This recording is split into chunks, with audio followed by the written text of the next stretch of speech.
Hello, people of the internet. Yes, I got my hair. If you've been watching me, you'll notice my hair is shorter. And that happens periodically once every 2 months or so.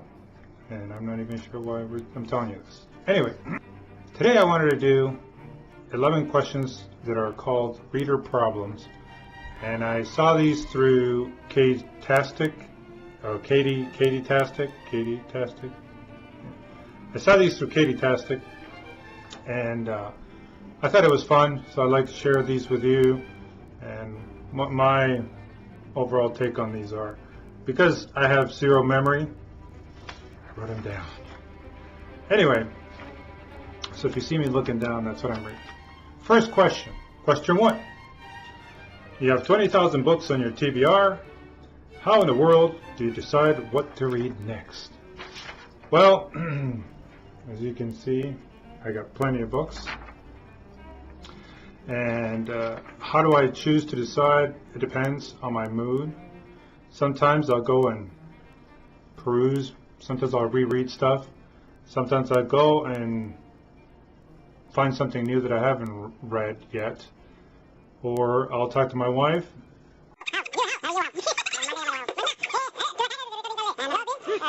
There's a new book that has come out. I'm definitely hoping I get that for Christmas. Anyway, question number 2. You're halfway through a book and you're just not loving it. Do you quit or are you committed? Generally, I quit.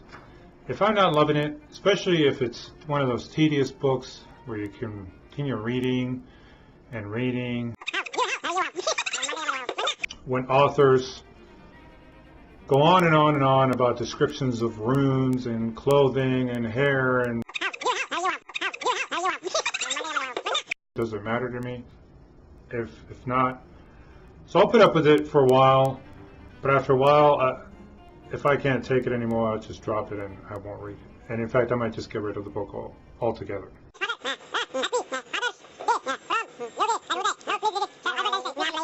Book is not doing it for me, I'll drop it. The end of the year is coming and you're so close but so far away on your Goodreads reading challenge. Do you try to catch up, and how? I don't have any Goodreads challenges. I will start one for next year and I will try to keep it, and I'll let you know then what I do. I'll probably end up trying to catch up because I'm a geek that way, I guess. That's why it's called Book Geeks. Question number 4. The covers of a series you love do not match. How do you cope? I don't cope very well. They've done that with The Ranger's Apprentice. They've done that with the Brother Band series. I want to blame John Flanagan. It's not his fault, but I want to blame him. I'm sure it's the editors, or not the editors, but the... Get annoyed every time I look at it, but that's how I cope. Question number 5. Everyone and their mother loves a book you really don't like. Who do you bond with over shared feelings? Well, I hated Twilight. Couldn't read it. Did not. I couldn't get into it. The type of I dropped it. I didn't even get through the first chapter. Needless to say, that's a highly loved book, especially for women. My mother loves it. My wife. I didn't cope very well. I discussed it with my wife a lot. She didn't seem to like the books. So that was okay with me. But I just pretty much made fun of everybody that liked Twilight, and just to make me feel good about myself. So that's how that's great. 6. Question number 6. You're reading a book and you're about to start crying in public. How do you deal? I think there's only one book that's actually made me cry, and that was Harry Potter when Dumbledore died. That was pretty sad. That actually made me cry.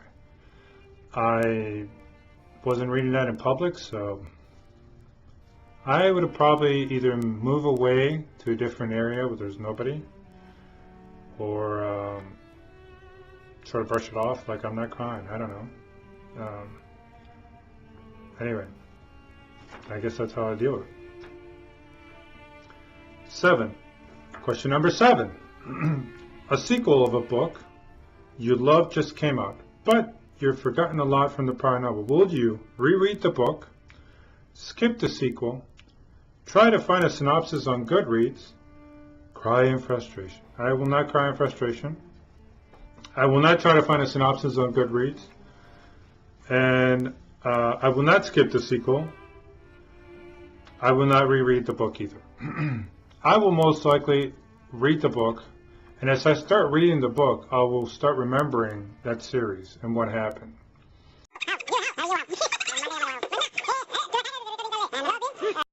Things, I started remembering what was going on.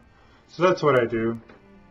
However, if it's been years since a book came out, I might just read the previous book to find out what happened, because I have no idea who any of these people are. So I might do that. Question number 8. Do you want you? Oh, wow. Question number 8. You do not want anyone borrowing your books. How do you politely tell people nope when they ask? Actually, I don't mind people borrowing my books. I'm 40. People in my age group appreciate taking care of other people's property. So the people I lend them to seem to take care of fine. I haven't had any issues. I've lent books to friends of mine, to my mother-in-law. They've returned in good condition, no issues.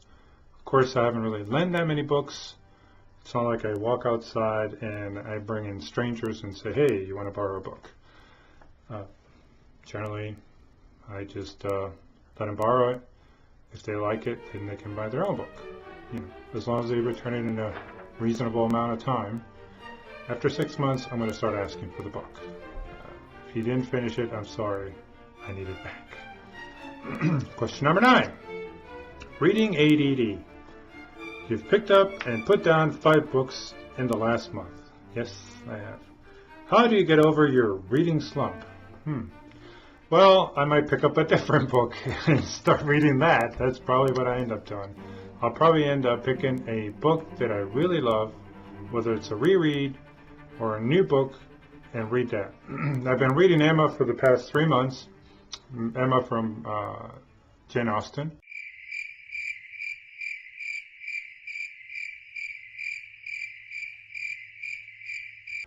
And that's how I cope. I end up picking up a new book and reading that, and then I'll get over my slump by reading that new book and then go back and finish the other ones. That's what I do. Question number 10. There are so many new books coming out that you're dying to read. How many do you actually buy? Probably all of them. Probably most of them. Probably all of them.